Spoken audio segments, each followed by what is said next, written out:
Leaders across the political spectrum lashed out at the decision of the International Criminal Court prosecutor to seek arrest warrants for Prime Minister Netanyahu, Defense Minister Gallant, and 3 Hamas leaders.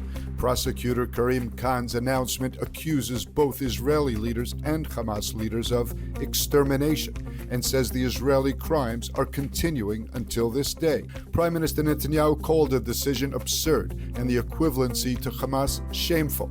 Netanyahu said this is exactly what the new anti-Semitism looks like. It moved from campuses in the West to the court in The Hague. President Herzog said the move represents a unilateral political step that emboldens terrorists around the world and violates all the basic rules of the court according to the principles of international law.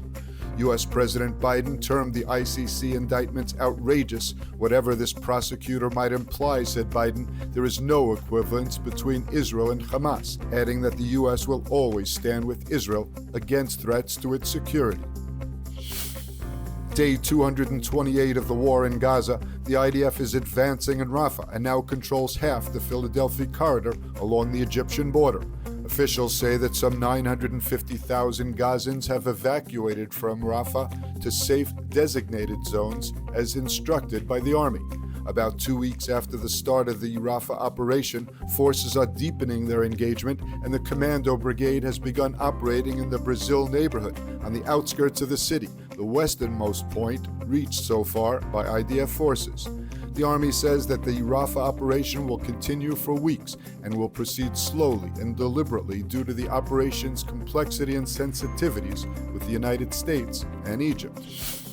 The IDF revealed that the bodies of the 4 Israeli hostages recovered from the Gaza Strip last week were found in a Hamas tunnel in Jabalia. The IDF had not reached the tunnel during the initial ground operation in Jabalia, which served as a command center for the terror group amid the fighting. The bodies of Ron Binyamin, Itzhak Yellerenter, Amit Buskila, and Shani Luke were found hidden inside the tunnel, and the area surrounding it was guarded by Hamas. After the tunnel shaft was located, soldiers entered it in a nighttime operation, waged a battle, and rescued the bodies. Experience the power of truth with ILTV News. If you're looking for quality content and captivating visuals, join our news community and become an integral part of our team as we embark on a mission to unveil the real Israel, dismantling the web of lies and misinformation that surround reporting on Israel. By subscribing to ILTV News, you will not only have access to the latest updates, but you will also amplify our message, creating a ripple effect that carries the truth far and wide. Subscribe today and help reshape the narrative. Available on the web, Android, and Apple.